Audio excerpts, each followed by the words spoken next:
Have you been wondering what is the best melee weapon for your mastery rank?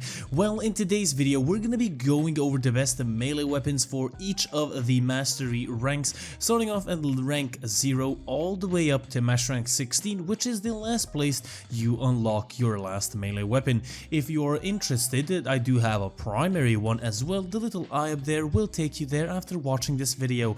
Of course, Zaws are excluded. Incarnate adapter weapons are excluded as well, but not incarnate weapons themselves. So without any more dilly-dallying and any more dragging this on, let's go into my best weapons for each mastery. At mastery rank 0 we have the Siam. This is an Ikana weapon, primarily with puncture damage. It has a crit chance of 22.0% and it has a crit multiplier of 2.0 with a status chance of 34%.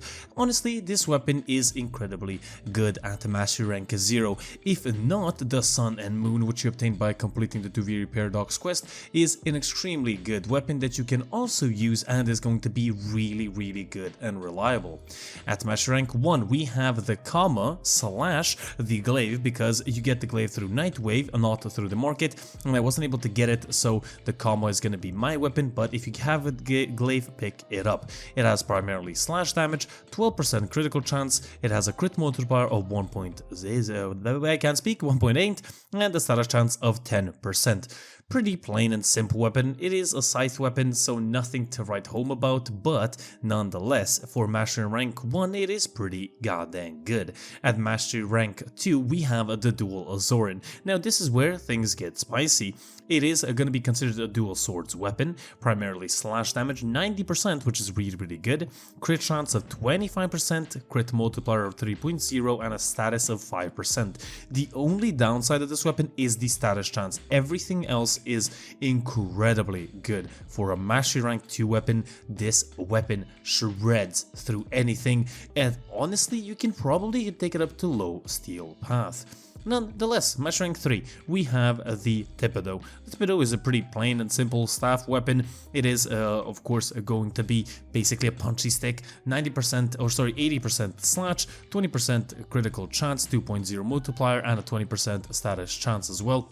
Honestly, this weapon is really incredibly balanced. The only thing is maybe the moveset of the actual stance, but nonetheless, for a staff weapon, having 80% slash is incredibly good, and the stats themselves are incredibly good for mastery rank 3. Nonetheless, mastery rank 4 we have the Zorus. Now if you don't have the Zorus, the Guandao is going to be really good, but the Zorus is a glaive weapon, which of course you throw, and it explodes and deals incredible amounts of damage. Has 46% slash, 20% critical chance, 2.4 critical multiplier and an 80% status chance, 18, just maybe if you misheard me. Now it has forced impact procs, which is good, and it has electricity on bounce as well. On recall it has electricity damage as well. This weapon is honestly really good for mastery rank 4. This weapon can take you up to steel path, which the gameplay is actually in, and I love using this weapon when I maybe don't want to use some of my other weapons. Now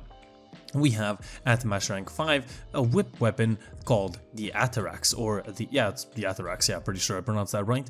Nonetheless, it has 90% slash damage, 25% crit chance, 3.0 crit multiplier, and a 20% status chance. This weapon is just slide, slam, do everything, and you're going to be doing a lot of slash damage, and you're going to be killing basically everything in front of you. For a mastery rank 5 weapon, this is pretty good. It maybe gets outshined by some other weapons, but it is a really good mastery rank 5 weapon. The dual Ichor is a dual swords weapon and mastery rank 6. This weapon has base toxin damage followed up by slash, which, oh, believe me, that's really good. It has a crit chance, 25%, 3.0 multiplier and 15% status chance. This weapon with viral is incredibly good. Later down the line you do have an incarnate form which you can get, but nonetheless this weapon is so good for mastery rank 6. The Serrata, another glaive weapon for mastery rank 7. This weapon does a toxin damage, and then it's gonna be followed up by slash. The good thing about this weapon and the most amazing thing is it is amazing against Corpus. It has a guaranteed toxin and impact, which is really good. Toxin being basically really good against shields because it ignores them all together and damages the health directly. Crit chance 15%, 2.0 multiplier, and 30% status, which is really good. Now, if you don't have the Sorara, get the dual Keris, an incredible weapon as well. Now, Mastery rank 8. Here's where things change up a little bit. It is going to be the Dragon Nikana. It is of course a Nikana weapon, and here we're going to be using something called Condition Overload. We do unlock our nice juicy primer called the Epitaph. The build is right there, which I used. You don't have to copy it if you want to, but this will allow us to do much more damage. 85% slash, 22% crit chance, 2.0 crit multiplier. It has a 22% status chance, and this weapon is really good. It is the baby Nikana Prime, and at Mastery rank 8, this is a must-have weapon in my opinion. At Mastery rank 8, or actually 9, we have a polearm, the Legion. And at Mastery rank 9, this weapon can take you even up to Steel Path, because this weapon does primarily slash damage. It has 15% crit chance, 2.0 multiplier, and a 37% status chance. You may be seeing a correlation here. Slash is really dominant because slash and viral, well, is extremely dominant. Nonetheless, a Legion is really good. This weapon has a decent range, it does toxin damage as well, and it is really good. The stance is incredible, the stats are incredible, and at Mastery rank 10 is where things get juicy. If you possibly have the platinum for it or the chance of getting it, the Glaive Prime is possibly one of the best weapons in the game. This weapon is a glaive type weapon, dealing primarily slash damage 70%, having a status chance of 30%, 22% crit chance, and 2.0 multiplier. This thing has impact and slash procs as guaranteed on explosion, also dealing blast damage as well. This weapon can kill anything that appears right in front of you, literally anything. It doesn't matter, acolyte, boss, whatever, it's going to destroy it. At Mastery rank 11, we have the Namaskala Prime. The Namaskala Prime is another dual swords weapon. This weapon does primarily slash damage, 22% crit chance, 2.0 crit multiplier, and 34% status chance.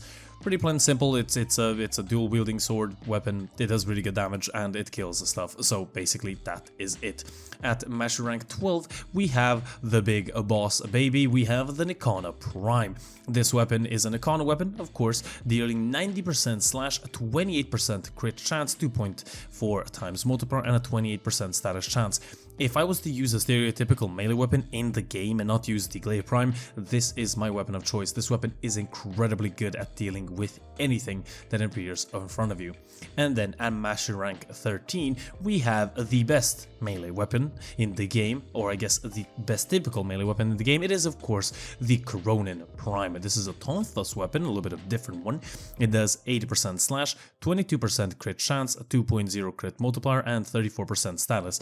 The amazing thing about this weapon is, honestly, the stats themselves are pretty okay. They're not amazing, but the stance is incredibly good. This stance, the Gemini Cross, does incredibly good with this weapon. You simply decimate all of your enemies in front of you, next to you, anywhere, just because of the stance being incredibly good and the weapon being incredibly good as well. Now, Mastery rank 14, we have an Incarnate weapon. So keep in mind, I said excluding Incarnate Genesis weapons, not Incarnate weapons. So we have the Parados, of course. We do have two other options, a dual Keris Prime and the Inadem. Now, the evolutions, you can see them up on screen right now. And we do have 80% slash, 20% crit chance, 2.0 multiplier, 20% status chance. The good thing about this is doing a heavy attack at 5 or 3, if you're using the Swift Transmute like I am, you will have 90 seconds extra of range increasing of 3 meters, attack speed by 40%, and it is going to be very good. It does grant you 20% bullet jump bonus when held, but you know, who really cares about this? Again, having the Gemini Cross stance make this weapon incredibly good as well, alongside the dual Keris Prime and the Inadem. At Mastery rank 15, well, we actually have nothing at Master Rank 15. So, Master Rank 16 it is. It is going to be the Tenant Exec. This weapon, honestly, I don't have the best opinion on. It does primarily impact, 38% crit chance, 2.4 multiplier, 22% status chance. It's nothing to write home about. It gets, I guess, the damage type depending on which weapon you get from the shop from.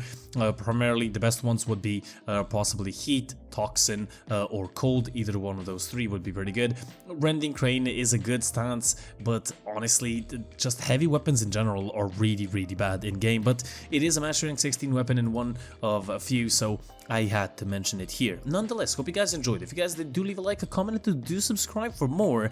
And me, the lovely host Gaming Weasel, will see you guys in the next one. This has been the Gaming Weasel, over and out.